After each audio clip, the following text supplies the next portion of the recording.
है, देशवासियों का स्वागत है, भारतवासियों का स्वागत है। दर्शकों, पहले मैं आपको एक छोटी सी कहानी सुनाना चाहूंगा। एक बहुत बड़े सेठ थे, आप टाटा बिरला मान लीजिए, ये पुराने टाटा बिरला। उनको कोई रोग था पेट से संबंधित। पूरी दुनिया में, अमेरिका में, लंदन में वो इलाज करवाया है, पर कहीं पे सही नहीं हुआ। एक बार अपनी वो कार से कहीं जा रहे थे, कार खराब हो गई। एक छोटे से किसी हाईवे के पास किसी गांव पे रुके, तो नीचे उतर गए। जब तक गाड़ी ठीक हो रही थी, गांव था, गांव के बाहर ही एक छोटे से वैद्य जी बैठे थे, छोटी छोटी शीशियों के अंदर आयुर्वेदिक चूरन पूरन लिए हुए। तो वो उन्होंने ऐसे ही मजाक में वहां बैठ गए, इंतजार करने लगे जब तक ड्राइवर आया। और वैद्य जी से बोले कि जी मेरे पेट में पिछले 20 साल से लगातार तकलीफ, दर्द रहता है, कब्ज रहती है, और जो है ना वो दर्द होता रहता है, गैस बनती रहती है, बहुत इलाज करवा लिए विदेश तक में, कुछ नहीं हुआ। देखा जी, तो वैद्य ने उस समय, गांव के वैद्य ने एक चूरन उसे उठा के दे दिया एक शीशी में, कहा जी ये 15 रुपए की है, ले लीजिए। उस जमाने में 15 रुपए उन्होंने दे दिए। तो अरबोपति टाटा बिरला थे। कहानी के अंत में ये पता चलता है कि जब वो पहुंचे, उन्होंने यूं ही टाइम पास के लिए वो खा लिया। उन्होंने चलो खा के देता हूँ एक खुराक में ही उन्हें बहुत असर पहुंचा। जो कब्ज था या दर्द था वो एकदम गायब हुआ। दूसरी में और, तीसरी में और, पूरी शीशी खत्म करते करते वो व्यक्ति जो करोड़ों रुपया विदेश में, देश में, एम्स में, बैंगलोर में, मद्रास में जाके खर्च कर चुका था, वो एक 15 रुपए की चीज। या कहानी का नब्बे निचोड़ ये होता है कि कौन सा वैद्य, कौन सा आयुर्वेदाचार्य कब आपका रोग ठीक कर दे, किस तरीके से एक छोटी सी शीशी से जो करोड़ों नहीं ठीक कर सकते, वो पता नहीं चल पाता है। खैर, अब हम दिल्ली पर आते हैं। दिल्ली में इस समय में आई फ्लू रोग बहुत ज्यादा फैला हुआ है।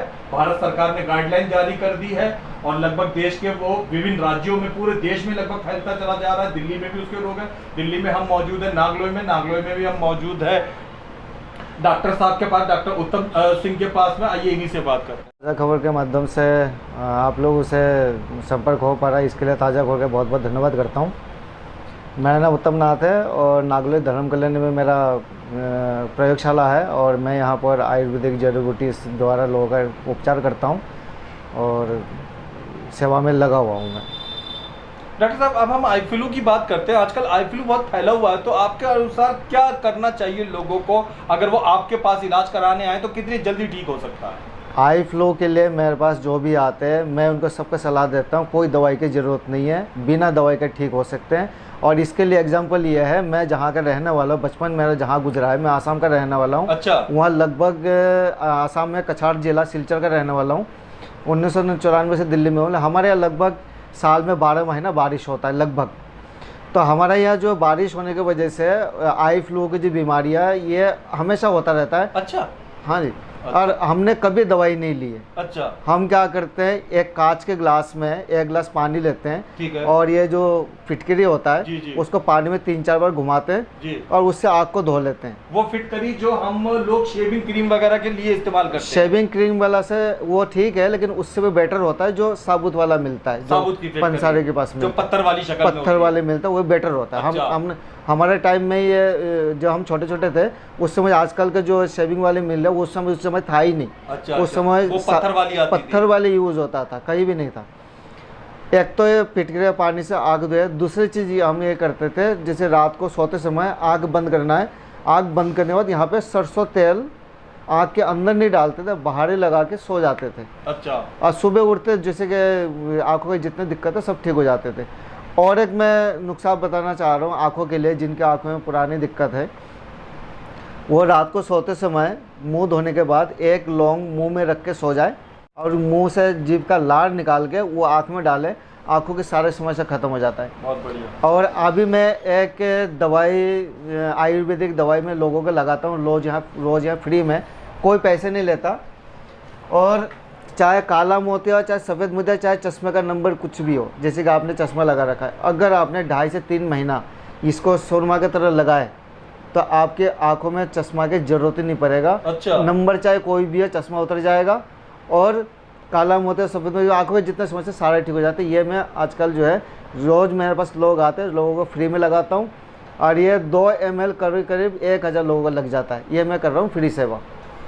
शीशी जो आप देख रहे हैं स्क्रीन पे दोस्तों, ये शीशी यहाँ वैद्य उत्तम नाथ जी का दावा है कि ये अगर 2.5 महीने तक आपकी आंखों में ये ड्रॉप डालें, रोज डालें या हफ्ते में एक बार डालें? रोज एक बार, काजल की तरह लगाते हैं। काजल की तरह ये अगर आपके डालें तो 2.5 महीने में आपका चश्मा उतर जाएगा और 1 महीने में आपका सफेद मोतियाबिंद, कालिया मोतियाबिंद खत्म हो जाएगा। 2.5 से 3 महीने में, 2.5 से 3 महीने में आपका मोतियाबिंद खत्म हो जाएगा। ये वाली रोग कोई ऑपरेशन की और जरूरत अनोखी बात जो मैं आपको बता रहा हूं, जो आपको सुन के अच्छी लगेगी, चाहे अमीर हो आप या गरीब, ये दवा डॉक्टर फ्री निःशुल्क डालते हैं आंखों में। फिलहाल इसका डॉक्टर कोई भी चार्ज नहीं लेते, 10 रुपए, 5 रुपए, 15 कुछ भी नहीं, कुछ भी नहीं, कोई 1 रुपया चवन्नी अठन्नी कोई भी चार्ज डॉक्टर साहब नहीं लेते।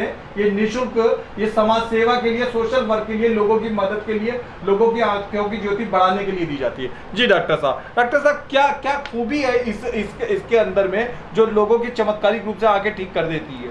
देखिए, ये आयुर्वेद की अपने पद्धति होता है जी। तैयार करने की, और इससे काफ़ी लोगों को लाभ हुआ है। अच्छा। यहाँ पर खूब भीड़ होते हैं मेरे पास, और लोग आते हैं, लगाते हैं। और अभी तो एक लड़के का जो है चश्मे का पावर था 3.7, अच्छा, जो बिना हुआ लगाते हुए, और वो बगैर चश्मा का आना जाना कर रहा है। मोटे मोटे अक्षर पहले देख पाते, तो थोड़ा सा बारीक भी देखने लग गया। उम्मीद है कि 1 महीने के अंदर वो पूरी तरह ठीक हो जाए। इस तरह काफ़ी लोगों को रिजल्ट आया है। अच्छा, काले और सफेद मोतियाबिंद के रिजल्ट के बारे में भी कुछ बताइए। बिल्कुल 2.5 से 3 महीने पूरी तरह ठीक हो जाएगा, निःशुल्क, कोई पैसा नहीं। अगर आप भी अपनी आंखों से संबंधित किसी परेशानी से जूझ रहे हो, आप और आपका बच्चा, डॉक्टर साहब बच्चों में इस समय ये रोग ज्यादा फैल रहा है, स्कूल बच्चे जा रहे हैं, उनको क्या सावधानी बरतनी चाहिए? उनको सब बच्चों के लिए सजेस्ट करना चाहूँगा, ये लोग जो चश्मा लगा रहे हैं वो उनके लिए हानिकारक है जी। उनको बिल्कुल चश्मा नहीं लगाना। चश्मा लगाने का जो बैक्टीरिया जो है हमारे खुले आँखों में, जो हवा है, हवा लगने के वजह हमारे आँखों में जो एक प्राकृतिक ट्रीटमेंट होता है उससे रुक जाता है। और चश्मा लगने की वजह से जो बाहरी हवा ना लगने की वजह से वो वहीं पे रिप्लेस होता रहता है, मतलब जो कीटाणु वगैरह जो भी कुछ वहीं पे रुक जाता है, वो निकल नहीं पाता। जिस वजह से बच्चों को जो है, इनको ज़्यादा से ज़्यादा प्रदूषण से थोड़ा सा बचा के रखें, और यही बेटर रहेगा। और उनका जो सुबह शाम जो है आँखों की धुलाई करें ताज़ा पानी से, और फिटकरी के पानी से आँख को साफ़ करें। और रात को जब सोते हैं तो आँख के ऊपर सरसों का तेल लगा दे बढ़िया वाली, तो उनको कोई दवाई की ज़रूरत ही नहीं पड़ेगा। तो अगर आप दिल्ली निवासी हैं या किसी भी दिल्ली के आसपास के राज्य के निवासी, और आपको आंखों से जुड़ी हुई कोई भी असुविधा है, दिक्कत है, तो नीचे वैद्य उत्तम नाथ जी का आप नंबर देख सकते हैं, आप इस पर कॉल कर सकते हैं। आंखों से जुड़ी हुई कोई भी समस्या है आपको, चाहे आप आई फ्लू से परेशान है, या चश्मे से परेशान है, या मोतियाबिंद से, तो यहाँ पर आकर आप एक बार निःशुल्क सेवा ले सकते हैं। देखते रहिए, दिखाते रहिए ताज़ा खबर। धन्यवाद।